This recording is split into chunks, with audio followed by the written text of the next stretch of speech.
Okay, now we are joined by lead assistant coach at Ryerson University, Jeremie Kayeye. Has had a long, fruitful career thus far in his young journey as a coach at the OSBA level with the formerly known TRC Academy, no longer in existence, but during that time spent time with our provincial sport organization in Team Ontario, was a head coach of the U15 team, has participated at the professional level, currently with the Saskatchewan Rattlers and the CEBL, been part of the Raptors 905, been part of the former Mississauga Power in the NBL, and probably one of the more fun experience, a Crown League champion as well. So very decorated coaching career thus far, and a like-minded individual as myself who has chosen to pursue coaching as a career, and one of the few people in this country that have been able to make it a full-time job. So congratulations on all of those accomplishments, but certainly, in my opinion, the most important one is getting to get paid to do what you love and follow your passion and impact the lives of student athletes on a daily basis. So what's up, man? Hey, man, that was a wicked intro, number one. Yeah. And number two, yes, we're one of the very few crazy people that decided to pursue coaching as a career, because I know we didn't get paid at the very beginning of it. So it's good to be able to see it, especially in Canada, for us to be able to do this as a career and take care of our families, man. Yeah, no cap. I also flubbed the first one. We had to stop this and restart it because I was chewing my lips trying to give you the rundown there. You've done too much. You're too successful. Hard to get it all out. I'm trying to keep up with you, man. yeah, no doubt. So yeah, I mean, we were just quickly chatting before we started here about the end of your Ryerson season. This was your first full run as a lead assistant coach at Ryerson with a new head coach in Dave DeVario. You know, what was that initial experience like? I mean, you look great in blue. So that's easy, but yeah, how was the year and what was going on over there throughout? Hey, you know what? I do have to say I look good in any color, so it doesn't matter if it's blue or not. But you know what? It was actually my first season overall in university, period. I've never coached at the university level. So to be able to get this opportunity to assist and support Coach Dave DeVario, who's been a head coach for about the last 21 years, right? It was definitely an honor for me to be able to be a part of that with him. The season, again, as we talked about, it started kind of rough, instilling a new culture, meeting new players, actually getting into the gym and not talking to them via Zoom because of the pandemic was definitely a readjustment. But I do feel that by the third regular season game of the year, as we spoke against Nipissing, is when we kind of turned it around, where we had more buy-in, and basically we kind of went on a bit of a run after that, right? And that was a tough loss, right? So the first game versus Nipissing was a tough loss in overtime. Yeah. And then we were able to play them the next day, and I believe we won by 35. So that kind of turned it around for us to be able to say, okay, this is who we are, this is our identity, and we were able to get it to a point where we hosted a playoff game, which is a good achievement. Yeah, no doubt. You know, it's a process, but what jumps out to me there, which is so crazy about our game, is how much more you learn from losing, how impactful losing can be with the right group. And second of all, the next day, the game is so different against the same opponent. Yeah. Like, isn't that crazy? It is crazy, but it was mainly it wasn't a case of not having players that weren't good enough. It's just basically just making sure that the concept, the culture, the talent level, and the mental approach, as far as everybody being on the same collective page, needed to all happen at the same time. Right? And especially through loss, I believe that you get that there's different avenues that you could choose through a loss. You could choose to just go with it and it be who you are, or you could choose to change it and use it to fuel you, to help you. We were fortunate enough that all the guys used it to fuel themselves. And even the next day in the locker room, the atmosphere was light. It wasn't a heavy atmosphere. There was no pressure. Guys were playing music. They were yelling. It was as if, yes, we did lose the day before, but we felt confident that we were going to get it done. Yeah. And I think that's a mistake I've made in my coaching career when I was younger, is trying to make it happen, like trying to will my teams into it.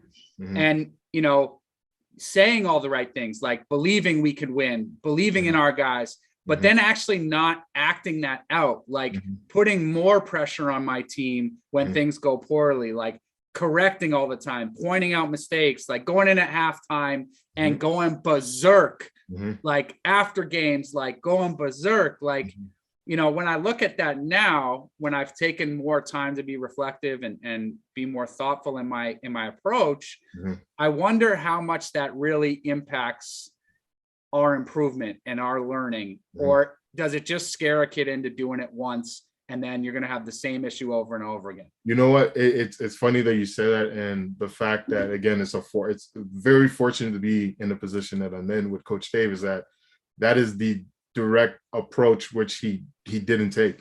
Right. That I remember we met in the hotel room. We had a team meeting, and he's like, you know what, guys, no more team meetings. Let's just go out there and make it happen. That's it. We're good enough. Let's play. Go play. That's it. No more meetings. No more talking. No more. We got to figure out. No, let's just, and then done.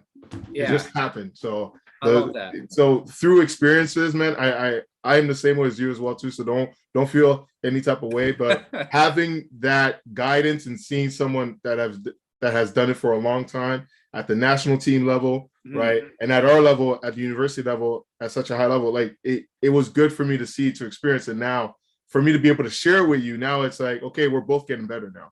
Yeah. Right? So that's it. For sure. And you know, the margin of error for winning and losing at our level is razor thin.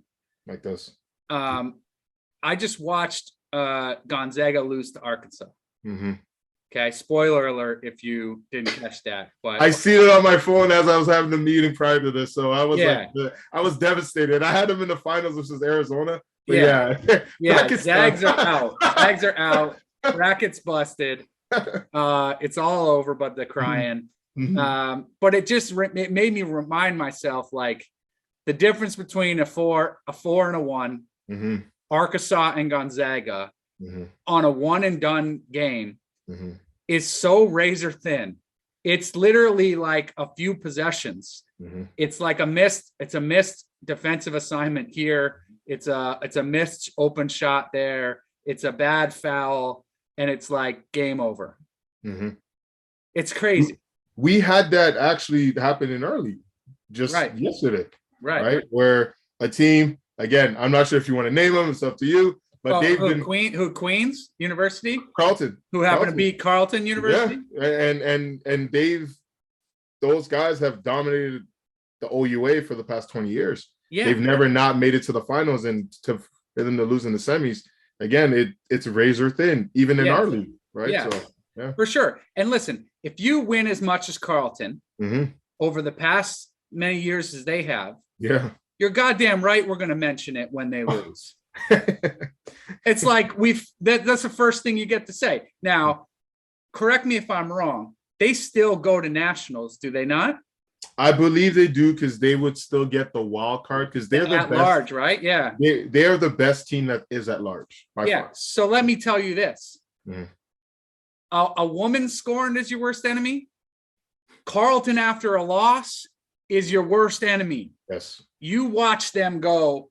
Yes. The next week and prepare and go out there and I believe it's in Edmonton, and they will be fucking pissed off and ready to rock. It is in Edmonton, and they've done that 3 times where they've lost in the finals of the OUA and won nationals. So they've done that before. Yeah, semifinal or final, you're not playing before you play again at nationals. That's it. So all that anger is coming out there. Yes, it is. So, you know, smart money still on the Ravens to make a serious run here and potentially bring home a championship. But really awesome to see Coach Steph Berry and lead assistant coach at Queens, John Curcio, have that success, get that win. That's a program defining win. And it's another acknowledgement that when you put resources into your program with lead assistant coaches and facilities, no matter where you are, you can have a chance to compete and win. Hey man, John's a good guy. I remember when he worked at Simon Fraser as well too. So I've known him for quite some time. So I'm very happy for him. Yeah, I worked with John at Western for 5 years. Oh yeah. Oh, so okay. So you know what? We're Yeah. all interconnected as far When as you see John, ask him about the maple dip donuts from Tim Hortons. All right, I will. Guilty pleasure. I'll probably text him, but you know what? I don't want to disturb him because he has a big game on Saturday, so I'll wait till after that game. Yeah, Johnny's great. Tim Hortons is discontinuing those things though. They're hard to find now. Oh man. Yeah. So, but yeah, I never had the pleasure, but yeah. Yeah, you will one day. You will. Just bring it up. He loves them. So yeah, no, that was great for them. And it just goes back to the fact that like you're playing a game and basketball is one that like can sway a lot in your performance. And it's really hard to be consistent, to show up with the lights on and perform at a really high level and win, like winning as a habit, winning as a choice, as a culture is really hard to create. So it's awesome that you get to be part of, that process with Dave, who's been able to repeat that at Ottawa U and again at McGill. And now he's getting another opportunity to do it in Toronto and at Ryerson. So, what a wonderful experience for you to go through that with him and building it from the ground up. And it's not only Dave, it's also being around the staff. Like Mario is an X's and O wizard, right? I love being around him because it keeps me sharp, and I can also I tip my hat when I bring something new to him, right? I'm like, oh, hey, do you know about this? He's like, what? I'm like, oh, this is called that. I'm like, all right, no, I feel good because I feel like he is one of the best at what he does. So the fact that I'm able to bounce ideas off a guy like that, it's phenomenal. Mike and April as well too. Mike being Ontario head coach twice, 3 times now or twice now? Three times now. I did 50. And we're U18 summer games this year. Right. Yeah. Right. So being around Mike and also April and getting their perspective and just hearing these guys talk and how they look at the game and being able to be a sponge. Like I'm lucky. Like I have from Coach Dave to Mario to Mike to April. I'm good, man. Like it's the best experience that I can have. Yeah, for sure. And then even on the women's side over there with Carly Clark and Carly and I had a chance to sit down as well. And she was saying the same thing over there. It's part of the culture. Dude, Carly runs some great stuff. Yeah. She runs some phenomenal stuff. And her team is so connected. It's unbelievable. I had a chance to watch them play Carleton. It was by far like it was a masterclass. Like I loved it. It was very entertaining and it was great. Yeah, that's awesome. Connectivity in your group is so important. And you're right. The collaboration of coaching is, I think, the silver lining. And I think that's how we really take the next step. And, in my current role at Waterloo and with the Playground Global, like, collaborating with coaches and contributors of everyone that's interested in helping basketball grow in this country. That's the real key to our next step. We have the talent, we have the coaches, the coaching talent. We need the infrastructure, and then we need the collaboration and the resources to really continue to grow this thing. So let's go back maybe to like how this all started for you, like personally, like, basketball as a sport was introduced to you how? Like you obviously started playing at some point, whether for fun or for competitive outlet, but where was that? Like where were you kind of raised? When did you start? How did it happen? So before I go to that, I do have to say thank you to you and the whole Playground team. Okay. You guys literally saved basketball in the GTA. Like I do have to say that. The fact that you guys were able to run events as soon as we were allowed to, as far as the events that we had during the summertime and even this whole year. Thank you to the whole Playground crew and all the different stuff that you guys are doing, because you guys are second to none. You guys literally saved basketball in the GTA. So thank you for that. That's high praise. We're appreciative of that. And obviously Sam Ibrahim and Jamie Scoot, without those two guys and their vision and willingness to take risk would never happen. So thanks for acknowledging that. For sure. No doubt. So little Kayeye out on the blacktop. Hey man, that's exactly how it happened. At age 4, like was this? Were you like 4 years old? You know like, what? It didn't happen that way at age 4 because I was a soccer player, right? Because my family's from Africa, via France. So my sport is soccer. And I think I played soccer up until I was like 11, 12. I picked up basketball very late. Okay. And then basically just out on the blacktop, was a tall kid, kind of tall for my height. So people thought I was a bit older than I really was. So Right. I'm going out there to play basketball. I suck. I'm a soccer player. And I just get teased, right? It goes back to your comment about through loss, right? You get better. So I lost. I was losing as far as socially because they're like, yo, who is this guy? This guy sucks. You're tall for nothing. Or how old are you? Like, really? Like, are you sure you're that age? Are you sure you're 11 and you're not 15? I'm like, no, like I'm 11. I'm just a kid. I don't know how to play. I just played soccer, right? So basically kind of going through that. Fortunately for my family, we moved. It was unfortunate for me at the time, but looking back at it, it's probably the best thing that happened. Moved from Scarborough to Hamilton, Ontario. Okay. And then basically there were no soccer teams available. I looked everywhere, there were none. So I basically just looked up a basketball team that was out there. They said, yeah, come out. They were called Cobus Iron Wolves. It was a Lithuanian team from Hamilton. Called Cobus Iron Wolves. What a Iron Wolves, Cobus Iron Wolves. A straight up Lithuanian name, right? Love that. I go there. I'm not wearing the right shoes. I'm wearing these short shorts. I'm not wearing the right color shirt. I remember it till this day. And again, I have to say this. I was wearing a do-rag thinking I was cool. Like, I should have took that thing off. You're coming from Scarborough, bro. I know, but I wasn't even wearing it right. Like, so I'm going to this tryout, and I'm totally lost because these guys are more coordinated. They're great, but this one play sticks out. So the coach draws up a play. He's like, all right, I want you to be at the center. You're going to catch the ball. You're going to dribble handoff to the point guard, and he's going to take it down. Like, I'm like, all right, cool. Yeah. So I do the play exactly how it's supposed to be ran. But instead of me giving the DHO, I fake it, throw behind my back, throw behind the defender's back. Point guard gets a layup. Everyone's like, what?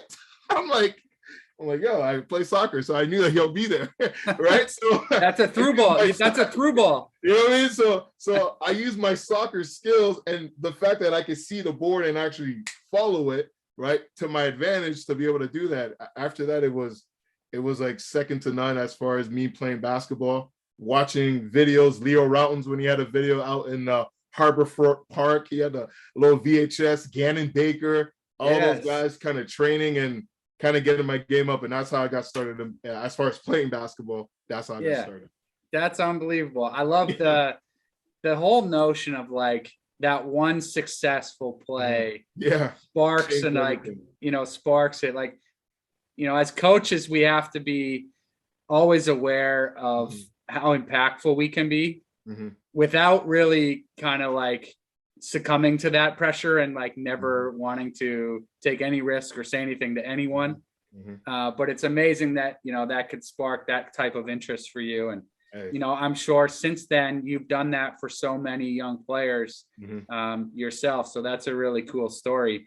I don't want to date you as to how old you are, but like, I am old. You and I were I said that to an OG the other day. I was on the phone with the guy, Will Strickland. They run a full court 21 initiative. And I kind of told him my workout made me stiff. And I was like, yeah, I'm 38, man. I'm starting to wear down. He's like, what? He's like, I'm 50. Yeah. What are you talking about, young buck? Like, I'm like, oh shit. Like, you're right. 38's not old. Right. I'm just being soft. I'm just being soft. Hey, I'm right there with you. I'm 34. So I'm feeling those effects that you're feeling as well too. But the one good thing that I have, again, it's very fortunate to be at Ryerson, is I have a good team over there that kind of keeps me accountable. Some of the players are like, come on, Coach Dave. Look at your belly, man. You out here doing all these drills. You're looking nice, but I don't think you can run up and down the court. I'm like, you know what? You're right. I can't. But you know what? I'm going to go work out. So I've been working out. I've been eating a little better. So hopefully by the summertime, I could go up and down with these guys. That's great. That's great. And then when does it get serious? Like, obviously at some point it went from, I'm a soccer dude from Scarborough in a do-rag, having fun, trying to make friends, like just kind of get my social status set up, to like, okay, I want to try to compete a little bit more. I want to improve a little bit more. I want to be like a winner and play. Does that happen at high school, or is there club system back then? Like, when does it get serious? So that story that I had when I went with Coors Iron Wells happened in grade 7. Yeah. It actually got serious right away. Because of the amount of basketball that I was watching to learn as much as I could, and because of the, like you said, the effects that coaches and teams have, the amount of love that they've provided me, right? Because my parents were busy working jobs, multiple jobs. So as far as them being there for my games, they weren't able to be there for all of my games, especially earlier on. So basically my basketball family was my family as well too. They were my extended family. So it got serious pretty quickly because I felt that they relied on me to perform as well as I needed to be able to win games. Because the one thing that I could do is I could run. I had stamina for days, and I could go get rebounds and steals. Right. I just had to learn how to dribble the ball, pass it, handle. But I was watching it so much that I picked it up very, very, very quickly. So it got serious right away, right? As far as practices, going to different camps, playing on different teams, playing on the Canusa Games teams, that is Hamilton versus Flint, Michigan, playing in those type of events, going to Greece, Patras, Greece, playing on the team, the International Children's Games, right? Doing stuff of that nature, getting cut from Team Ontario, right? Like all of these things were things that I'm like, you know what? Like, I really want to do this. And I'm actually good at this. And these are the people that I hang out with. These are the people that are like-minded. I might as well just go work out and get better so I could just be with them the whole time that I'm in high school as well too. So it got serious right away. Yeah, I mean, we the basketball benefit from a character development standpoint, and like learning how to deal with adversity and being part of a team is, all of those intangible pieces of sports in general are so important to people in their formative years. And it doesn't hurt to have a little social status that, you can kind of walk around the school with a little higher, a little bigger shoulders, a little head up. And that was French too, right? So I'm fluent French. So what high school did you go to? I went to Cathedral High School, and I went to Cardinal Newman first, and then I went to Cathedral High School. Okay, right? both now, good basketball programs. Right. And I also, I went to Cardinal Newman first, went to Cathedral. Our family moved to Mississauga, so I went to Ascension, and then I personally came back to Hamilton to finish out at Cathedral. So I went to 3 high schools. Okay. Right? One was because of a move. The other 2 is because I decided to go. You were in the transfer portal after grade 9. I was in the transfer portal, but I went back to Cathedral. I could have stayed at Ascension and finished out, but I wanted to go back to Cathedral, which was the best decision because, again, the coaches there, some of the same philosophies on how they coach and how they brought me to dinner, brought me to different events with their families. Like it really formed who I am today. Right. So yeah, it's definitely something. Then what happens? Like, you go to college, you go to university? Yes. So I went to Fleming College. Get out. Let's go. Fleming Knights. Fleming Knights. So the Fleming Knights, this was the year before, I believe the year before they were like, I think second last or whatever. The year I went, we were number 3 in Ontario. The second year, top 10 in the nation. My third year, top 10 in the nation as well too. So we had a 4-year run, and I was a part of 3 of those 4 years. Who was the coach at that time? Was that Bill Crowders? Bill. So you came there probably just after. So I'm 38. Yeah, like I had my first job was at Fleming College. Nice. With Bill Crowders in his first year. Yeah, with Neil and Jelko. Yeah. I still talk to Jelko to this day. Yeah, so that was a great experience for me. Now I was so young still. I was only 21. There were guys on our team older than me, so it was like a unique experience. But that's really where I got my start. Like that's where I decided I'm going to do this for a living, or I'm going to try to. And back then it was even crazier than it is now. You know what it was? And I also had David Goodling, who was a high school coach in that area. Right. I became the college coach my last year as well too. Okay. So, yeah. No, that's cool. I didn't know different that guys. about our pathways. We both had some time in Peterborough. There we go. The Pig's Ear. The Pig's Ear. You spent any time in the Pig's Ear in Peterborough? No, I did not. So I wasn't really a bar guy, but I went to 77. I went to Junction. I went to Sin City. There you go. There was that Riley's had some great chicken. Riley's. There was a place that just opened up. I forgot what it was called. It was a brand new place. So I know some of those places. I was actually there for, is it Super Bowl? Or no, I was there for, I think, the divisional game before the Super Bowl. Right. I was there for that. So I was there with a bunch of guys that I went to school with, right? They still live out there. So yeah.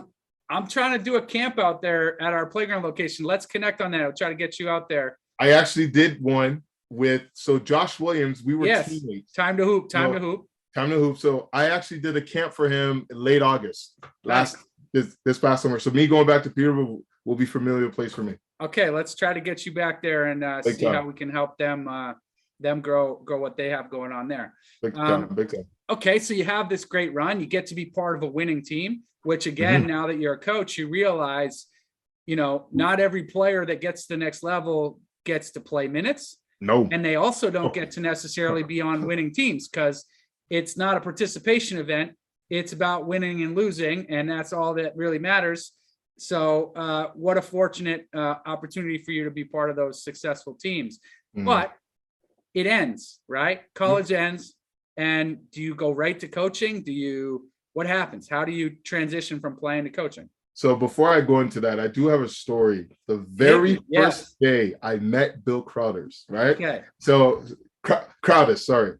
So I walk in and he looks at me. He's like, "You're Jeremie, right?" I'm like, "Yeah, we spoke and you see me." He's like, "Yeah, you're a lot fatter than what I remember." I'm like, yo, straight up. So I came in, I was working all summer, right? I didn't get a chance to really train. I'm thinking, all right, I'm going to come in early and I'm going to train. This is like mid-August. I'm like, I'm going to have 2 weeks.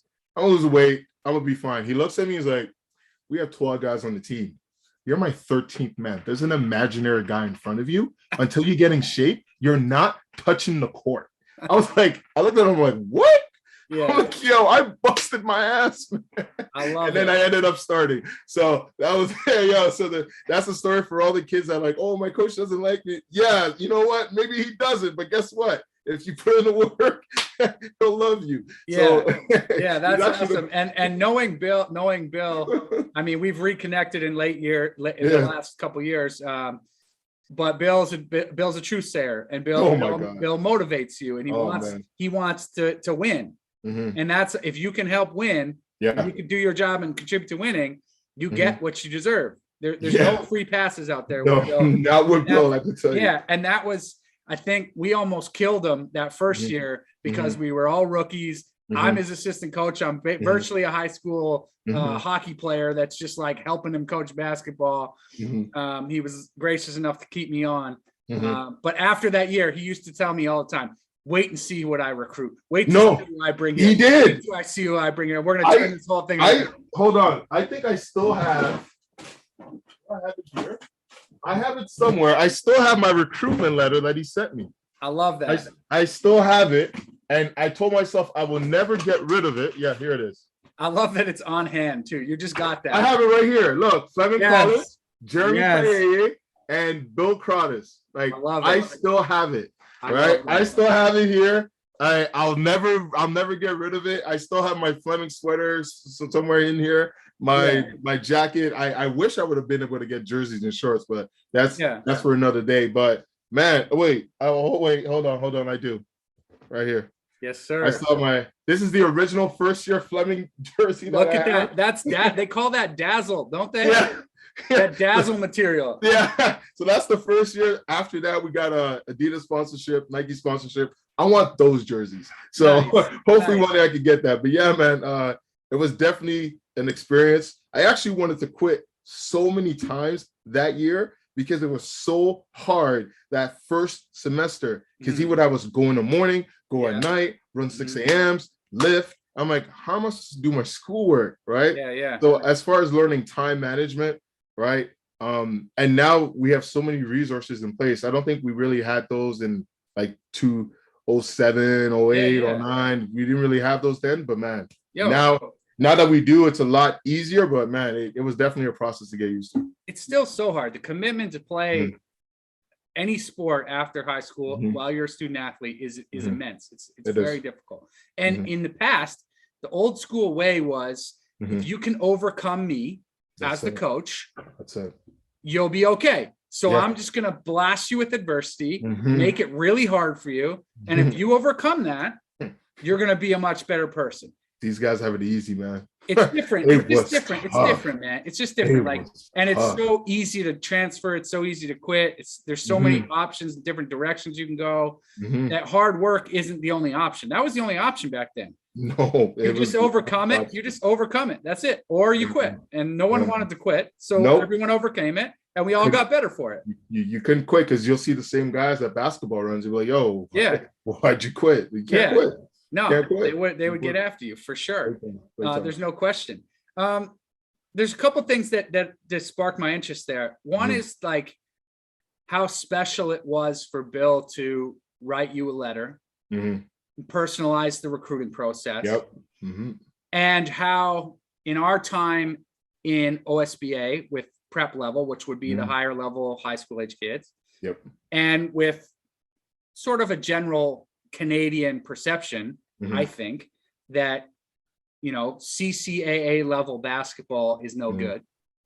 That, we would talk to kids that played at our programs that were very, very good players, but you knew the right fit for them was CCAA, academically, athletically, financially.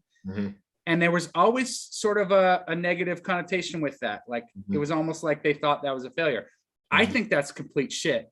It's such a great experience. I played at the CCAA level out in at Augustana University. I had a wonderful 4-year experience. I got a degree. It was amazing. But what do you think about how Bill kind of treated you as if you were a 5-star recruit going to Duke?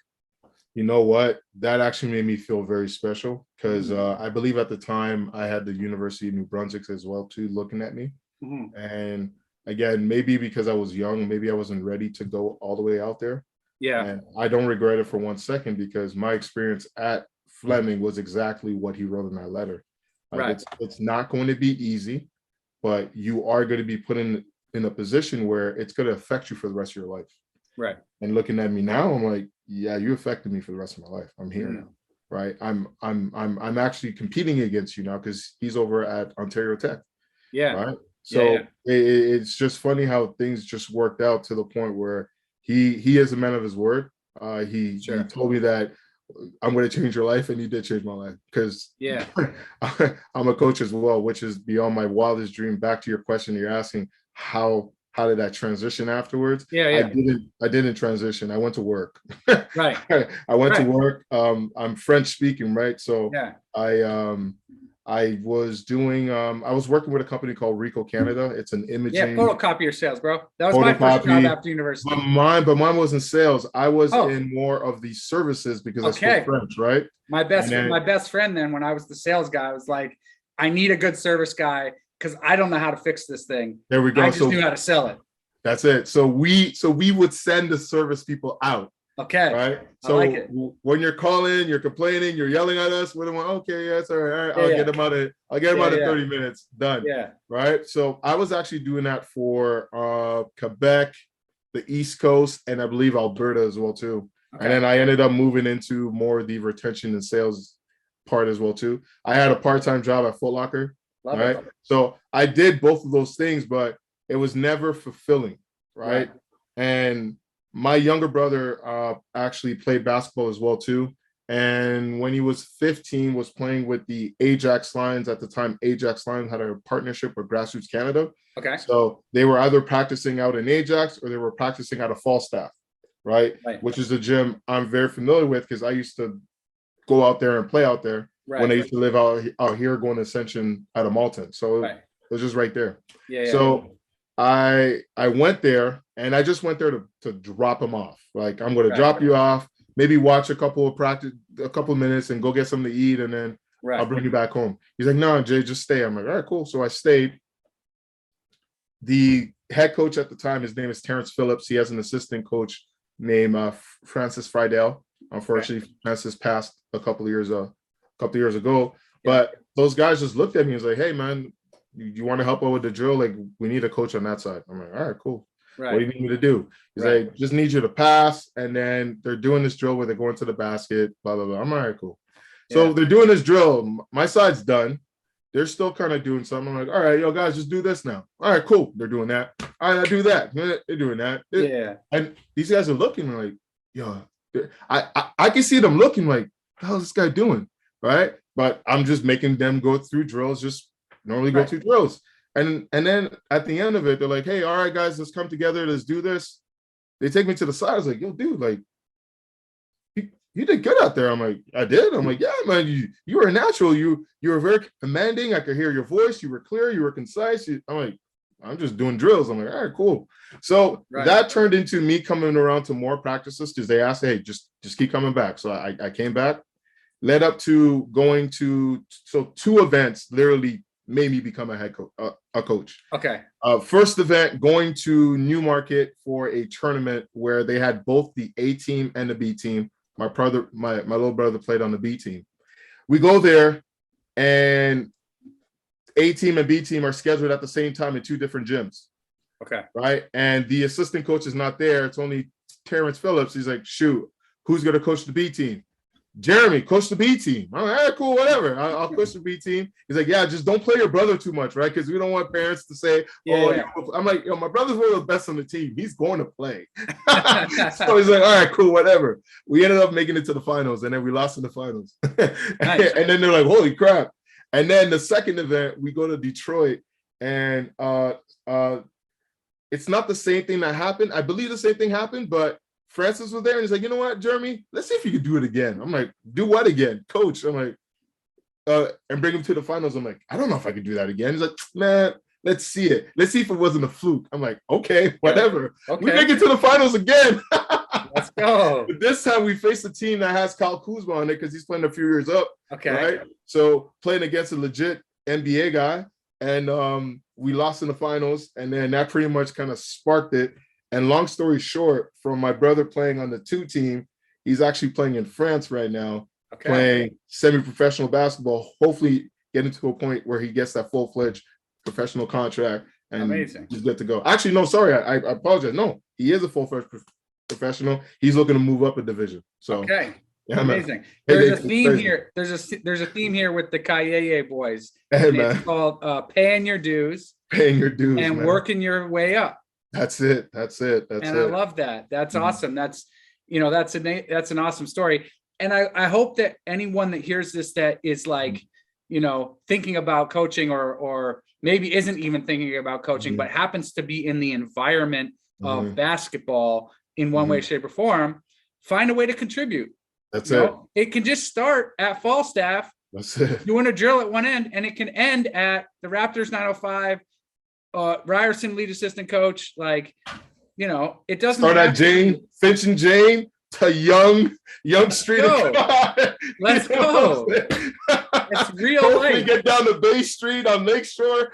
Yes, sir. You just get the Scotiabank place next, and we're connecting the dot. Yeah, man, it's just crazy. Well, first I have to go all the way out to Brantford, so yeah. Yeah, no shit. That's where I live now. Now. Yeah, you told me a few years ago. I remember. I moved my family here. I'm like, there's an opportunity in Brantford. Yeah. Jeremy's gone now. I'm gonna bring the family down here. Hey, why not? Hey, it's all yours, man. It's all yours. That's fantastic. That's unbelievable. So you talked about getting to Detroit and playing out there. Like, you've probably been a lot of places with basketball. Yes. Tell me about some of a favorite road trip or a story of a road trip or favorite road trip. Las Vegas, baby. Okay, let's go. You know what? A lot of things that happened there, I can't really say.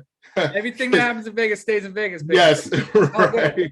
But I do remember, man, it was definitely a fun experience going out there. Just seeing kind of how different it is there than here. The seating literally never sleeps. The Denny's is open 24/7. I'm like, what? It's open 24/7? So, right, going through Caesar's Palace and just seeing all the stuff that you see on TV, the stuff that you see on the 24/7 boxing documentary. Sure. Yeah. Have you watched those with Mayweather? Yes. His So I've experience seen in those. Vegas is a little different than ours, right? So I've seen it with him, and now actually experiencing it and seeing it, that was great. Going to the Bahamas, right? Going to LA, Hatches, Greece. Going to China. I went to China for 14 days. So it was wild. So what was the China trip like? So was that a tour or what was that? Yes, it was a tour through the Mississauga Power. Okay. We had a China tour team, and we went on a 14-day trip. We landed in the big city, and then we took like 6-7 planes to different cities all throughout China. I went to the outskirts of China, like close to like I think Kazakhstan or Russia. Like I went up there, like that's where I went in those areas, and then went down south to the the more kind of westernized. So I've seen both sides of China. Yeah. So it was definitely a great experience. But the best part of it was police escorts. I felt like a star. I remember leaving games. We have a ton of people yelling our name. Oh! that was crazy. That's awesome. That was the best part, right? Just rock star like, status. Yeah, right. So this is how you feel like you're in the NBA. So yeah, that was great. What were the gyms like? Do you remember? Like they must what's it like? I mean, everything's not like the Staples Center. No. Everything's not like Falstaff. Mm-hmm. What's the infrastructure like in China? Do you remember? Like you know what? Let me give you this. They were like our gym. It's just like it was more of a stage. So the floor would be lower. The fans would not be as close as they would here. Yeah. It would be kind of a blockage or kind of a platform. Yeah. But it's still the same seating as far as if I was at Waterloo, Western, or Ryerson. It's just a higher stage where it's clearly defined that this is the area for the players. Yeah. That's the only difference. Other than that, it was packed. Games were well attended, super support. I should still have a lanyard somewhere here. I kept it. I don't know where I put it, right? But like I have it and it says Canadian national team versus Chinese national B team. I'm like, yo, we're the national team. I'm like, all right, shoot. And we won the game, so it was good, right? Yeah. So man, it's just the way that they took care of you as if you were LeBron James or you were Michael Jordan, like that experience was second to none. That's pretty cool. And so cool also when you start to go around the world and you realize it's just 2 rims and a couple of keys, a couple 3-point lines and a center line. You just got to play the game the same way you play in Canada. You can travel the world with this sport and what a uniting factor for everyone. Big time. But there is a difference. They if it wasn't in the hotel, the airport,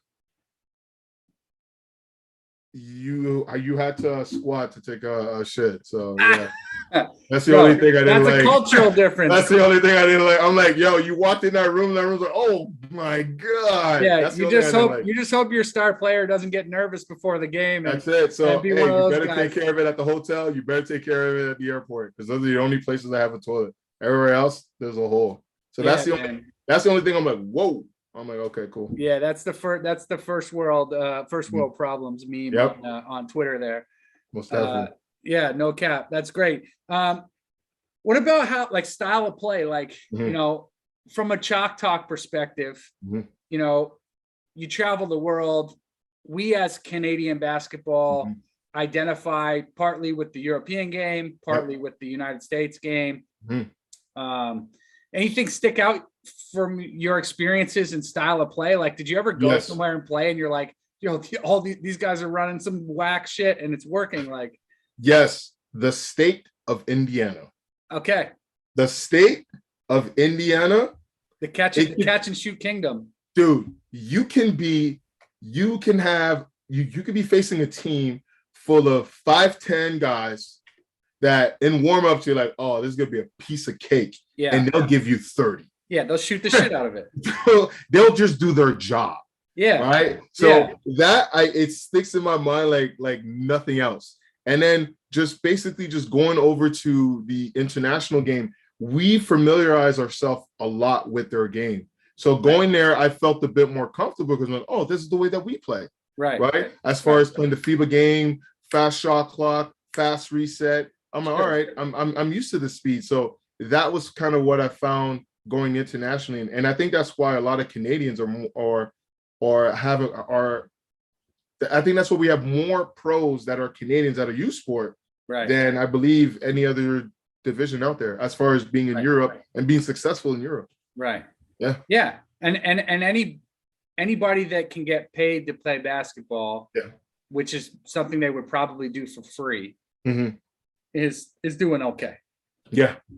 So doing okay. I know.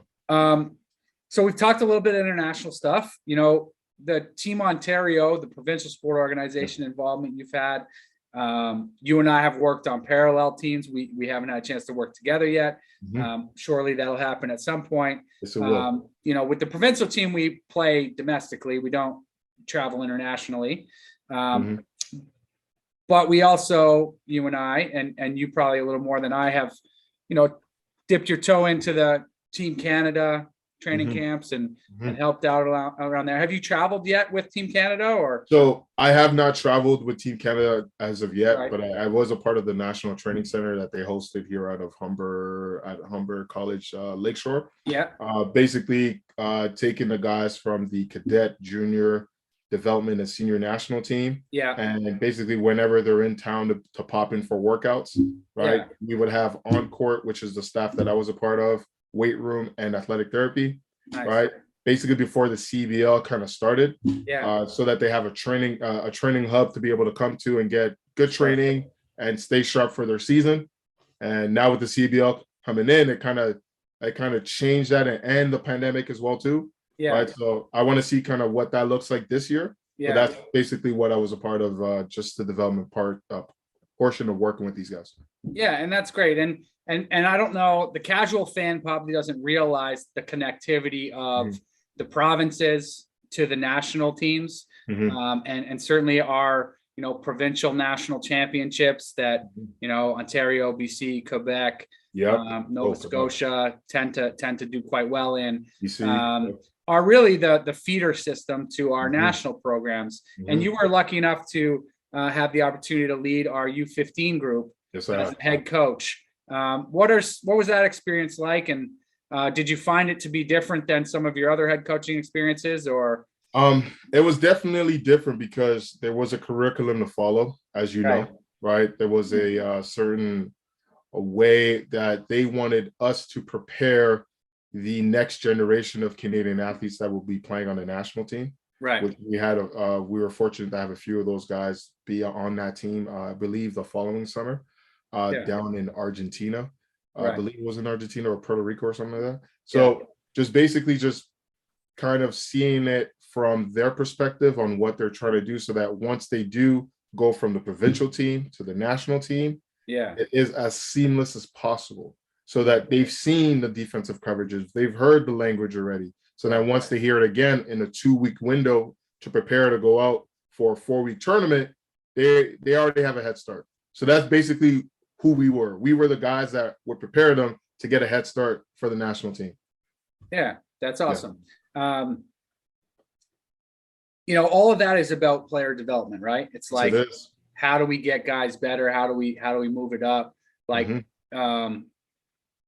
Terry Upshaw and I, when we had a chance to do this, we really weighted heavily playing better players, playing older players, which is kind of an old school mentality. But what do you think? Like, you know, we're kind of in an era now where skilled trainers and just like actual training in general is well beyond what it was for you and I coming up as players. What do you think the importance is for like the skill development side of player development versus the experiential side of player development? Like, you know, where do you weigh in on that? You know what? I actually like it. Yeah. The reason why is because there are different disciplines in coaching. There is in-game X's and O's. Yeah. There's the guy that's good at rotations, personalities, overall just coaching, and then there's the player development side, and then there's the skill acquisition, skill development side as well too, Right. which are two different things, right? Yeah. So through working with Canada Basketball through the National Training Center, I was exposed to the skill development side, because I was working with a lot of guys that were skilled developers, but also with a few guys that were able to do both, right? Yeah. So I kind of like use those tools to gain more trust in the players. Because if you can not only show the drill yourself, and then go on to show them why it's important, and then to be a coach and say when to do it, it just takes it to another level. Because then you'll be able to say, okay, this is the skill you need, this is where you need to apply it, this is how you need to apply it, and this is the time to make it happen. And this and then you go another step, and with reads, and like, this is the read you got to make, right? So then it takes all of these different things as far as bringing it into one to become the best coach possible. Where I do not like it is where it becomes too specific on small, minute things. So if you see Kyrie Irving making a great sequence of moves, that's not what you're going to spend the next 20 minutes working on. Right. The reason why he got there is because he can dribble with his right hand, fundamentals, below his waist, right, without looking, right, and he can do it simultaneously with his left hand. Yeah. And then he can add in a couple of moves here and there, but all he's doing, like, he didn't go out to practice that move. Right. He just did it because he just has it, right? But the reason why he has it is because he worked on his fundamentals. So where I don't like is where if skills trainers are skipping steps with certain guys and just trying to go to the finish line instead of bringing them up through that journey of, hey, this is how you discover yourself. Yeah, and I think a point you made that really resonated with me was make it applicable to the game and what happens in the game. Yep. Don't just go out and practice a skill without connecting it to where and when it will happen while you're playing a game. That's it. You know, and whatever you do, I think from a training perspective, as long as you're connecting it to stuff that happens in a game, and if you get really good and you can figure out, okay, this happens 80% of the time for me. Yep. I need to work on this element, you know, whether it's ball screen reads or whether it's like, you know, baseline attack, or I catch the ball in the wing 60% of the time when I touch the ball on offense. Well, guess where you should be working on your game, you know? So I think as long as you're connecting it, and I think we all in Canada, especially because we're just starting to really have our identity globally of what Canada basketball is, not like, you know, the little brother of the USA or the stepsister of Europe, but Canada. We're here now. The security of, like, you know, this is what we do. This is how we do it. It's starting to really come along, and you know, happy to be a contributor to that. But we don't need to be so rigid. Like, is my point. We don't need to like do it one way. There's 10 ways to do it to accomplish the same thing. And the 10 different kids are going to be more receptive to certain different things. Like everybody learns, you know, somewhat differently. The spark, the connection with the coach, the timing, what else is going on that day? Like, how did I get to this training session? Where am I at mentally? Where am I at socially, emotionally? Like, those last few that you mentioned are so huge right now. Yeah. Because these kids are being thrown something that we were not really thrown at. We kind of seen it with MSN Messenger, BlackBerry Messenger, right? But now there's like IG where there's pictures, right? There's videos of you, it's an right? Overload of information. Dude, it's way more than what we've gone through. So the fact that these kids are having to learn how to grow up a bit quicker than we kind of did, right? Because you have to worry about your brand at 10 years old because you have a TikTok account. It's crazy. I'm 10. I don't have to worry about my brand. But yes, you do, because people are seeing you from 10 until you're 30 and they can see all of it, right? If you don't take care of it. So it's definitely a different time. So what you said right there was huge, man. It's definitely a different time. Yeah, for sure. And like, you know, that comes down to what we were talking about earlier about how adversity now can be skirted around by making a change.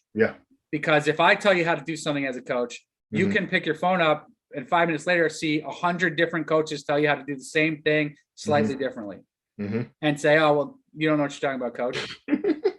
This guy has 100,000 followers. Like, and that's it's like, what? I've been working hard at this for 17 years. Like, this is my life. This is my craft. I'm extremely passionate about this. Yep. You know, so it's just a different time. But yeah, I think ultimately the more ways we can have people contribute to grow the game and be able to earn a living in the game, which skill training is a way to do, and provide service, just like a piano teacher who teaches piano lessons that you pay to go get.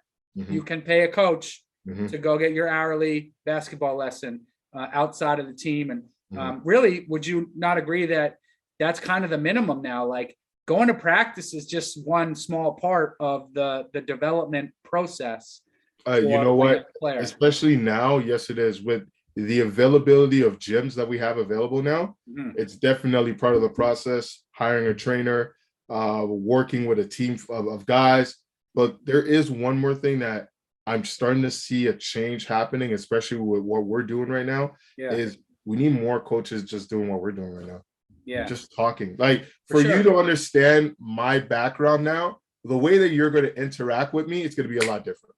Because you've had a chance to kind of know me, and I kind of been a bit I've kind of opened up the window of, hey, this is a story I have of Crowders. Wait, you went to Fleming? Yo, we both went to Fleming. Yo, we're for sure.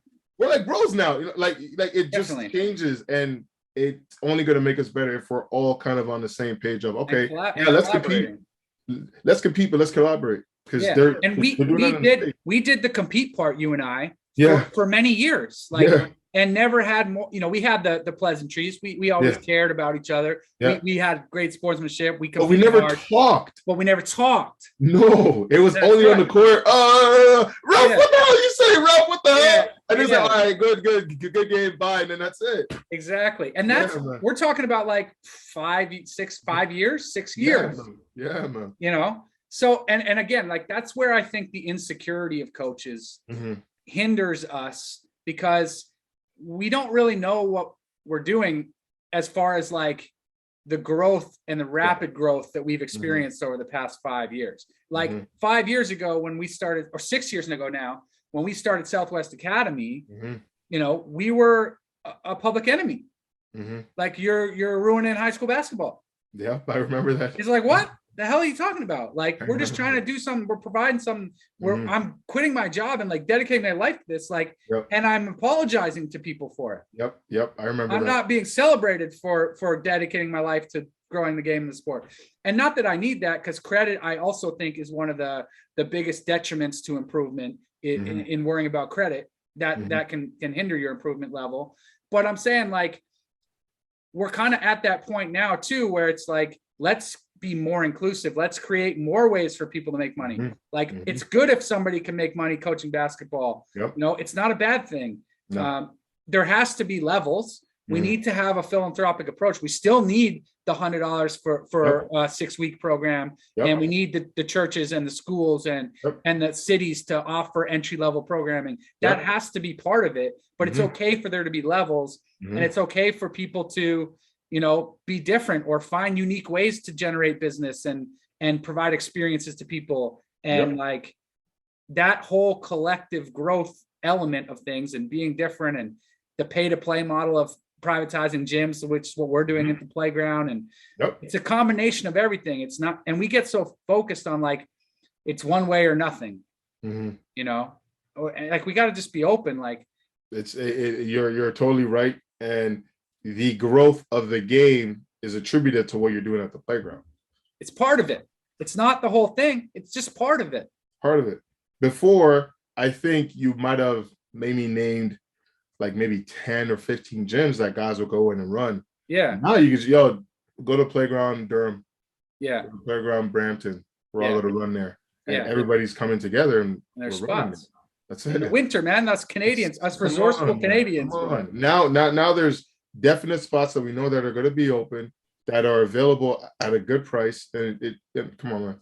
Like Yeah. I've known a lot of people that have invited me out to runs. Unfortunately, I'm not trying to embarrass myself because You're trying to I get can game run. ready. You're trying to get game ready. I'm trying to get game ready. I won't be ready until like May 1st. Like I've already started training since February. I'm gonna get myself ready for that. But like anything before then, I'm like, yo, I won't be able to walk the next day. So there's no way I'm going out there. No. But I've gotten those invites, right? So it's a great thing to have, and it's definitely there's no one way of doing it. Privatizing is good because it's privatized almost everywhere else. You have to go to see a piano teacher. You gotta go. Yeah. You gotta go see a tutor. Swimming lessons, bro. You I gotta just go signed my kid up for swimming lessons. You gotta go fix your car. You gotta go swimming. Same thing, man. Come on, man. It's a service. Yeah, same thing. Service. Before we get into the pro portion of your career, what do you tell parents now? Like, what's your, like, now that you're, you and I both have been through the prep process for a lengthy time. We didn't just go for a cup of coffee. We were part of the development of prep basketball. You at TSU. Where the big boom happened last year. Yeah, exactly. So what do you now, after going through that and having that experience, and now trying to help people navigate the decision making of post-secondary institution and what's the right fit? What do I do? Or you're talking to a kid who's grade 10 who's thinking about going to prep because his ultimate goal is to get to university. Like, what do you tell people? Like, is prep a must? Do you have to do it, or you can't really play at the next level? Or do you just, what is it like? How do you approach it? I approach it to the point where I just let them know like what fits, right? Don't try to force it. Like if it fits and everything just works out, then it just works. Right. Especially because I actually had a kid that I'm helping right now. I've never seen him play. It's through a family connection.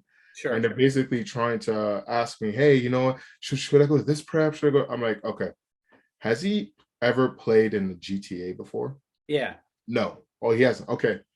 Let him come and play AAU first or rep basketball in CYBL. Yes. Test himself out. And then we could talk prep. Right.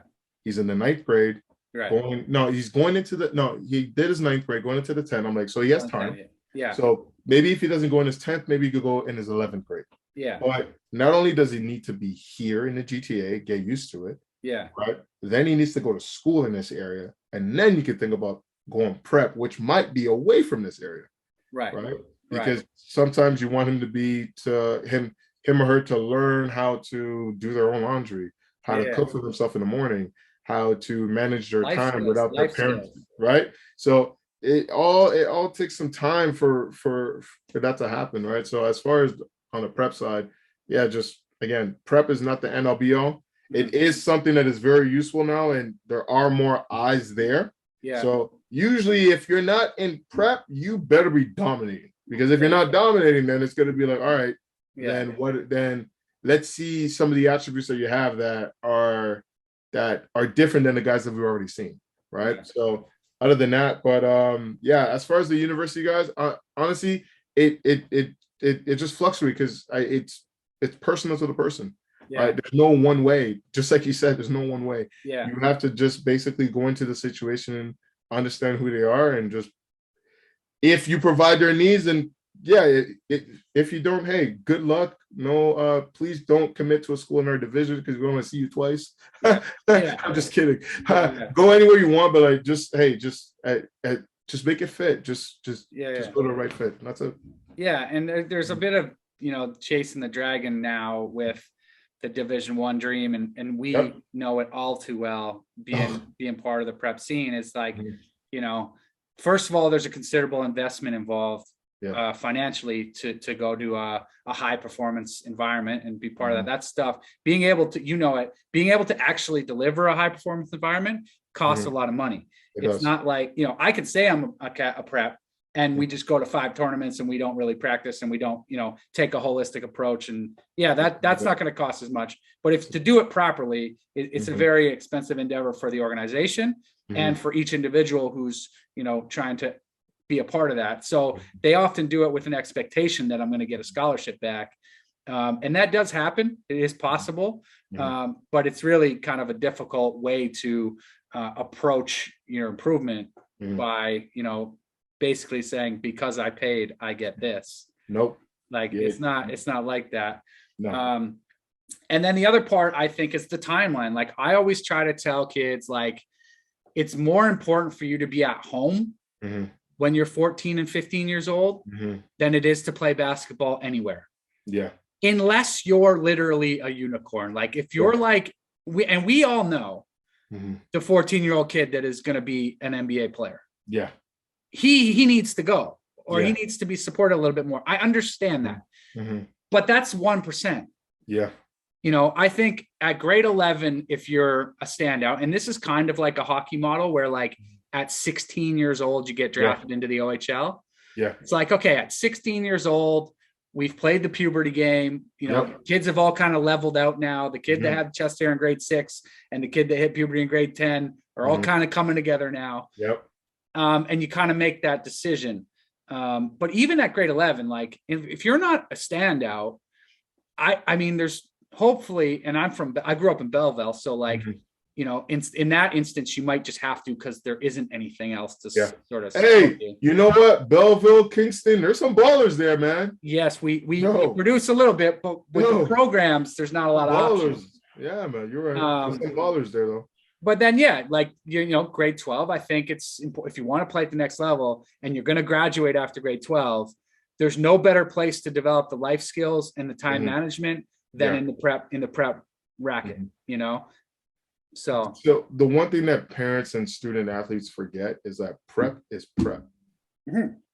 It's to prepare you for university. Yeah. Now, does it put you in the avenue and eyes of D1 coaches? Yes, it does. Yeah. But at the end of the day, especially being a Canadian, whether you're in the States or not, you are still considered an international student. Right. You like, for a small to mid D1, you are expensive. Absolutely. You know, there's a reason why sometimes you're like, how the hell did that guy get a scholarship, but I gave him 40? Yeah, he's like half of what you're worth. He's worth $7,000. You're like $35,000. Yeah. Right. So for sure, the give and take is how much better are you than him to be able to cost double to the athletic department, because some athletic departments don't have it. Not every school is balling. No, and we see them. We see the March Madness. We see the top 64. Right. Like, even some of those schools are not balling. Like, no, some schools are struggling, man. And the NCAA is their saving grace. For real. You know? For real. Yeah. So it's just for parents and student athletes to understand that you're basically asking for an NCAA coach to put his job on the line and saying that guy is going to help us keep our jobs, feed our family, keep our wives happy, and eventually help me move up the rankings. Yeah.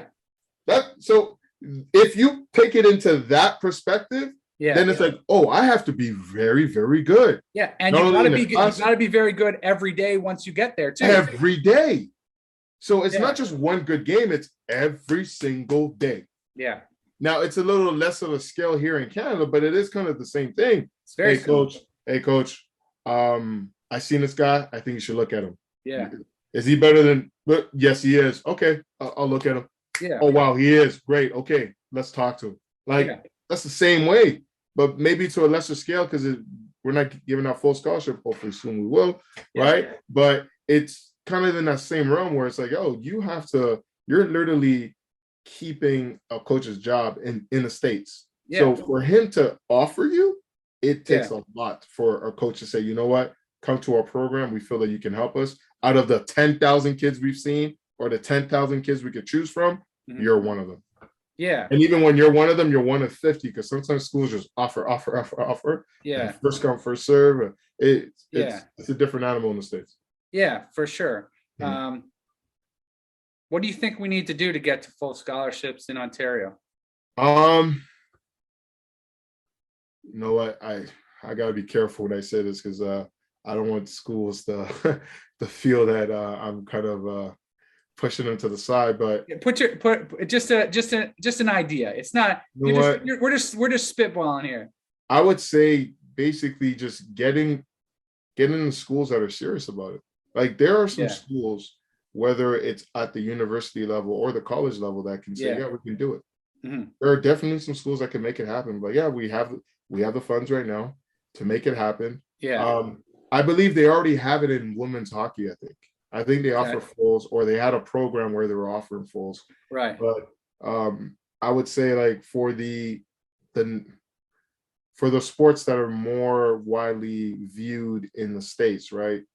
Mostly basketball and football. Yeah. Right. And I don't want to exclude the other sports, but if we kind of follow their model, where we put the money into the basketball and football, and then use the money that the basketball and football generates to pay for all the other sports, right? Everybody can have scholarships. Right. If we treat everybody like if we do it on a, okay, we'll put our resources, we're spread it this way, you're not really maximizing all of the other sports, especially the sports that are getting you the most money.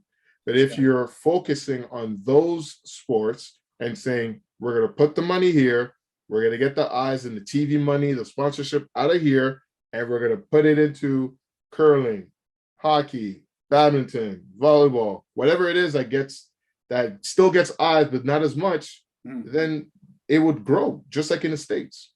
Right now, we do see more of basketball and football on TV, but every other sport is fully funded. Track and field is fully funded. Every other sport is fully. You have scholarships, full-time coaches, and everything. Right. So if we kind of follow that model, the United States model, but then it would have to, you'd have to change how universities in Canada have ran since I don't know how long. Yeah. Where change is difficult. Right, and it's more of a focus on education, which is not bad, but there is still an avenue that you can still focus on education and still have great sports, so that our athletes, just like you said, can stay home instead of going to the States. Like, oh, I can go to Waterloo and get a full scholarship. Yeah, I can stay here at Ryerson and get a full scholarship and do what I need to do. Yeah. Right, and my family can see me play, and I have an internationally recognized degree. Done. Yeah, I'm good. And I can now, because of the advent of leagues like the CEBL. Oh, there we go. I can now pursue the pathway of university pro. Straight pro. And hopefully, we always think we're so much better than the US, so much more moral and so much more righteous, like, putting academics first. But that's an individual basis too. Like, it is. You can't make a guy, well, I shouldn't say this, but I always thought if you sucked at math, you're probably going to suck at math. It's like you can put a lot of time into it, but you're probably going to suck at math. Yep. And so like trying to make someone a great student that's maybe not a great student or doesn't prioritize it, or it's not a family value, it will certainly help the individual, but it may not be as important to their life as we think it is. You know what? It all depends on the individuals. Everybody's different. I feel like school, again, I don't want them to fear on how to be innovative, especially in the times that we have with the like you're in Brantford, I'm in Saga, and it's as if we're right in front of each other talking. How cool is that? You know what I'm saying? And before the pandemic, I knew it was kind of possible, but it wasn't really a thing. Now it's a thing. Normal. Right? So it's something where I'm like, schools and universities and high schools, they can kind of push the envelope to innovate.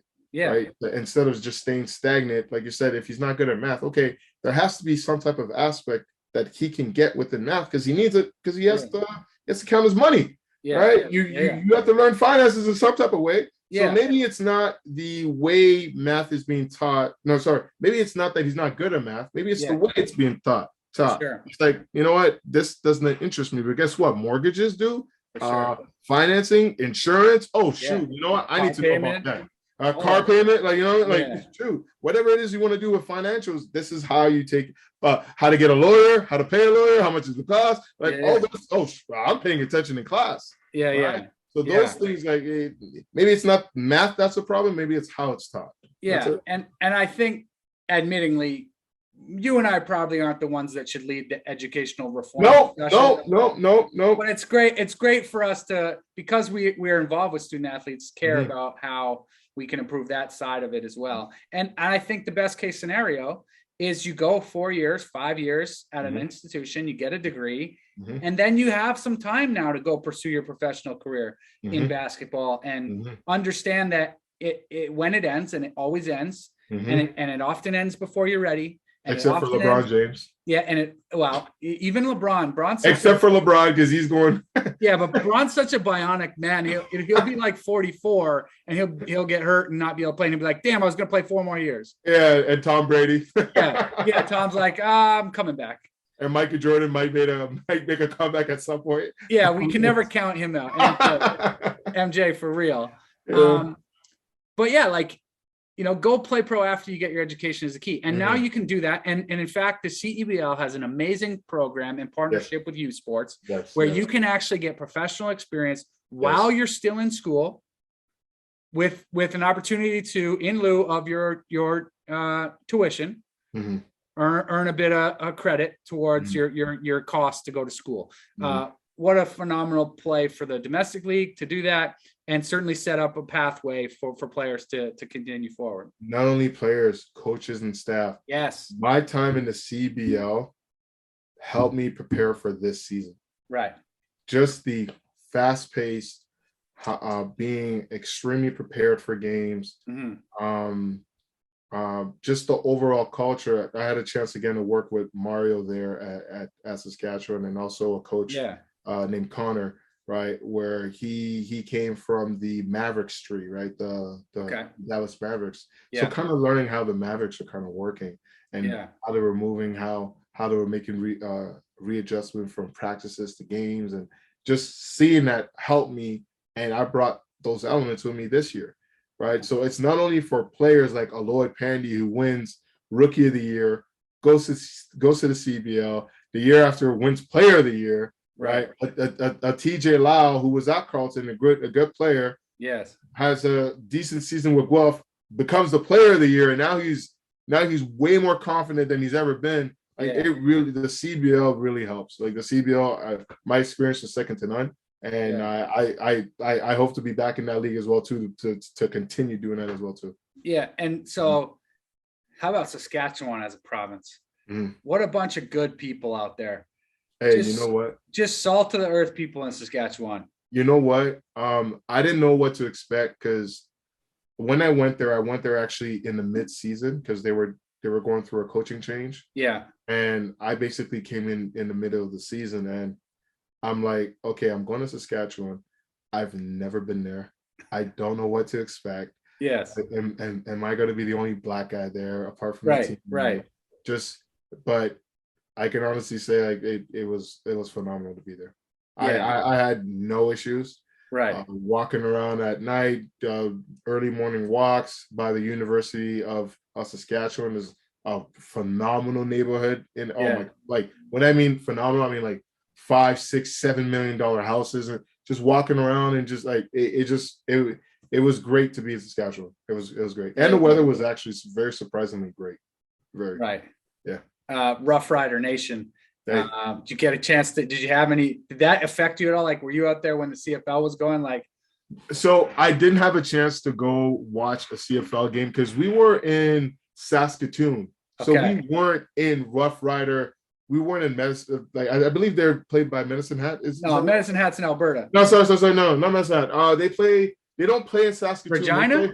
They play in Regina, yeah. So we didn't get a chance to go to Regina to see a game, which we almost did one time because we had a day off and we wanted to go see a game. But yeah, man, like, dude, everywhere was green. The university's green. Yeah. They're green. Yeah. Rattlers are green. So I love that. I fit right in. So, that's great. That was good. The Pilsner, the Saskatchewan Pilsner's green. The cans, green and yellow, red. Everything is green over there. But the one thing that I did do was I was able to we were able to go on a trip to kind of learn about the natives in that area. Okay. Right. To learn about the history of that area. Love Again, that. You can't quote me on every single thing that was there, but just the overall experience and seeing it and kind of knowing it as far as off of face value. Yeah. It was great. Just the fact that that's acknowledged and is part of what you're doing, is so important. Yeah, that's amazing. And then professionally, in our country, this is an initiative that a bunch of us coaches are collaborating on now, is going to be our inaugural Pro Canadian Invitational Mhm. that we're going to host out of the Durham Playground, and Mhm. is meant to serve as a way to bring the basketball community together, Mhm. to collaborate, to celebrate, and to evaluate Mhm. our professional prospects, Mhm. and hopefully supporting them in earning professional contracts at the next Yep. level. And yourself, our organizing committee, have named yourself to be one of our showcase game coaches. Thank you. Which is so exciting for us to get to work on a project like this together. Mhm. What are you looking forward to about this event coming up? You know what? What I'm looking forward to it is the opportunity that you're not only providing the athletes, but also the coaches as well too. Yeah. Because it is full of university coaches, head coaches, lead assistant coaches that are going to be a part of it, Yeah. and also the staff members. Mhm. Like, you are going to be exposing the professional game to a group of people that may not have had that opportunity before, Yeah. right? Or maybe getting into it, and you're providing that early training to make sure that once they do get to the CBL or the Raptors or maybe Ryerson or whoever they're with, they're ready to go and they have some experience under their belt. So I'm not only excited to be able to compete, but I'm excited to be part of the growth of the game. Like, Yes. this event is going to help grow the game. Yeah, and that's what it's all about for sure. A good example of that is yesterday I was on the phone with Los Angeles Clippers player development, Dave Severance, who leads the Clippers player development. And he is now going to be our player performance consultant. He's going to take time to talk to our 32 athletes before they get to the combine to help them understand how to perform in front of professional evaluators. What are they looking for? How to be a bit bigger, how to carry yourself. You know, what are some key things that you can do to stand out and to stick out to agents and decision makers at the professional level. And I'm just like, you know, that's so cool that he would want to come and participate and share in that. And it's something about Canada now, man. It's like I said, about our identity. Like, we have pros now. Like, we have legitimate pros that can go and be contributors at various levels of professional basketball all over the world.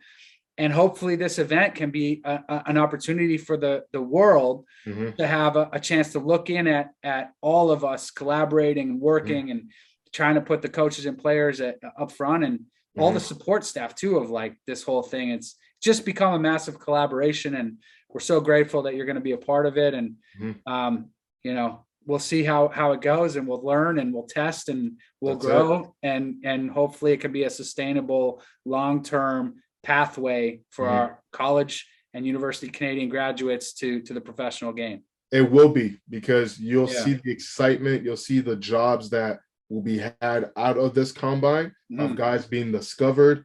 You know, so sometimes they might need a different environment to be discovered, more of an open, more of an environment that are going to let them be them. Right. And I believe this combine is going to allow these guys to be them, because they're going to need to play.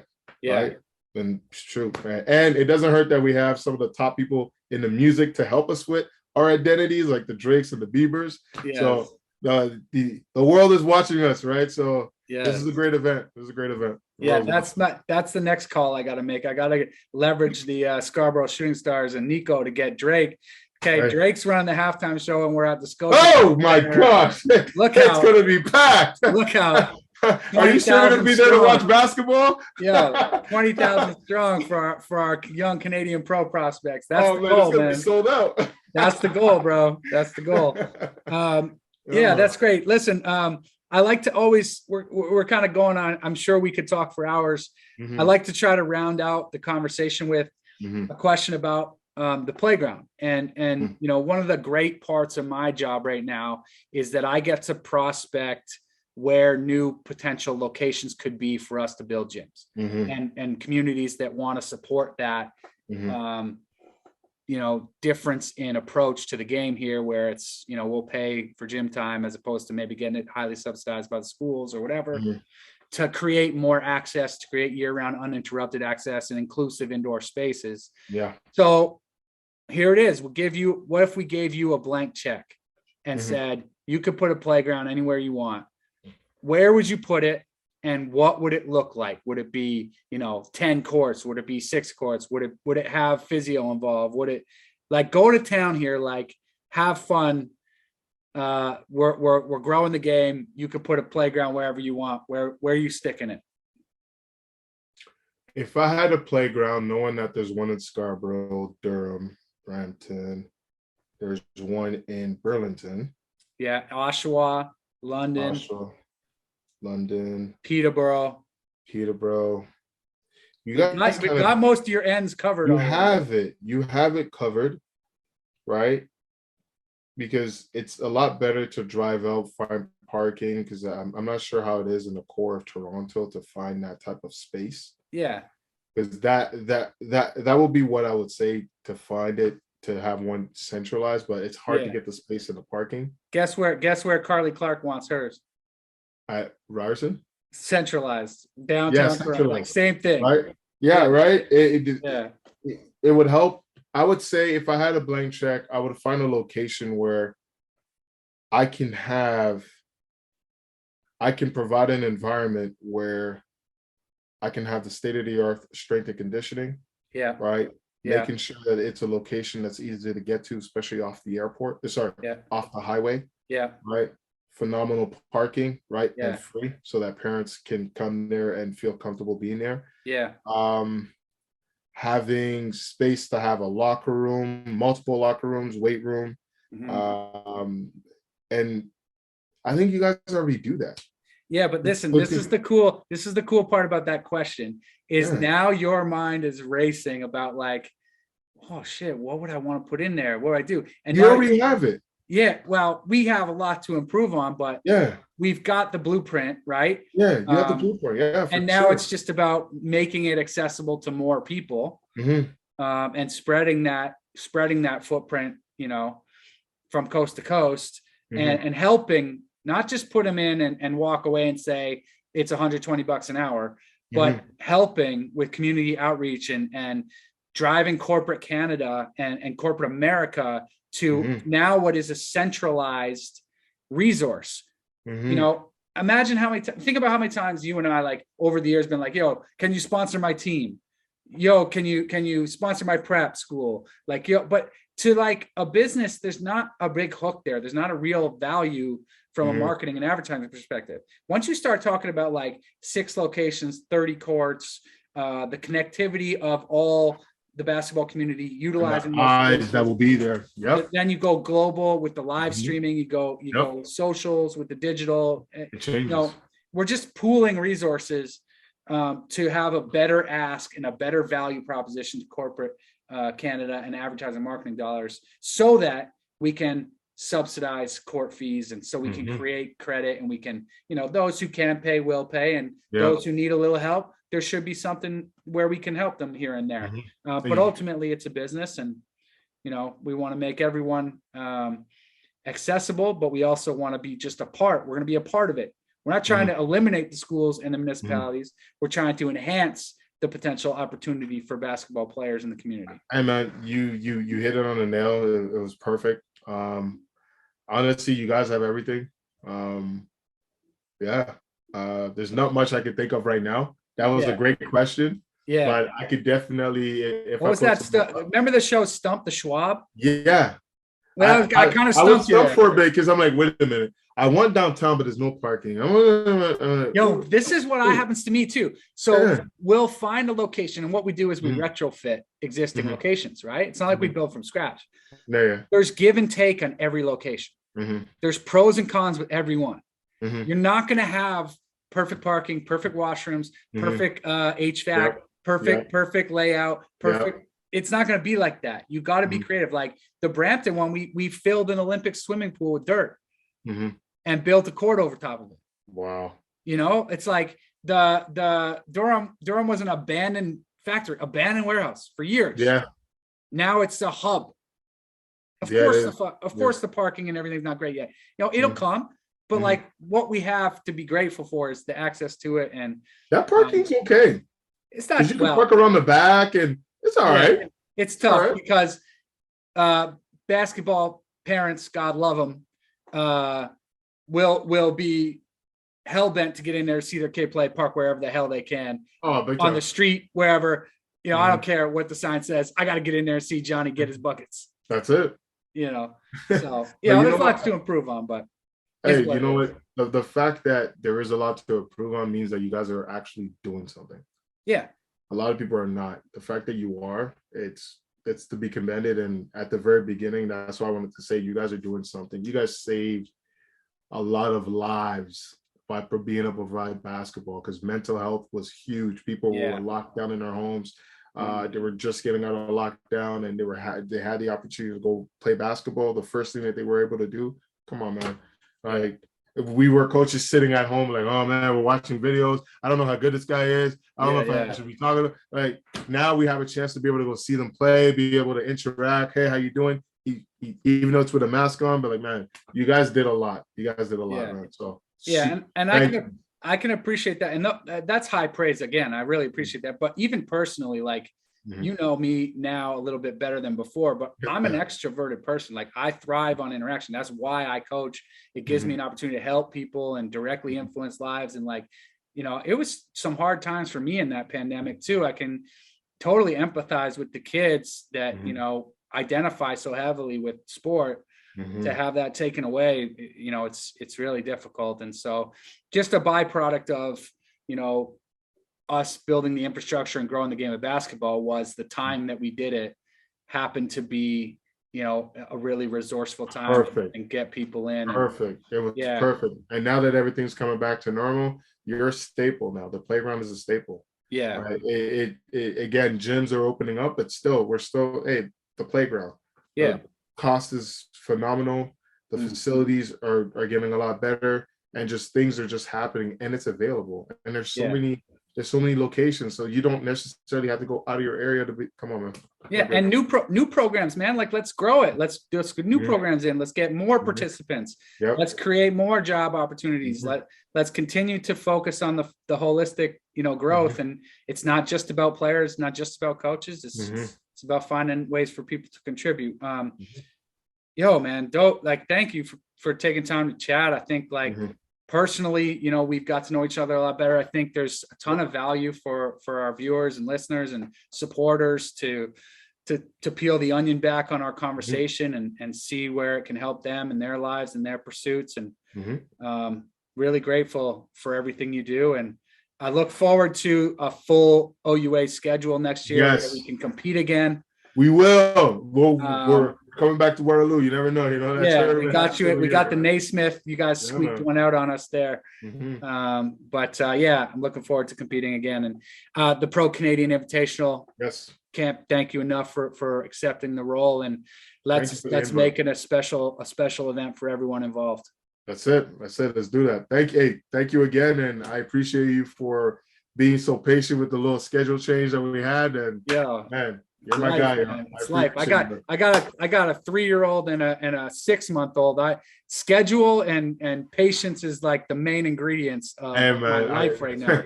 I'm right there with you, man. Right there with you. All right, bro. Okay, man. Appreciate you. Thank you. All right. Talk to you soon.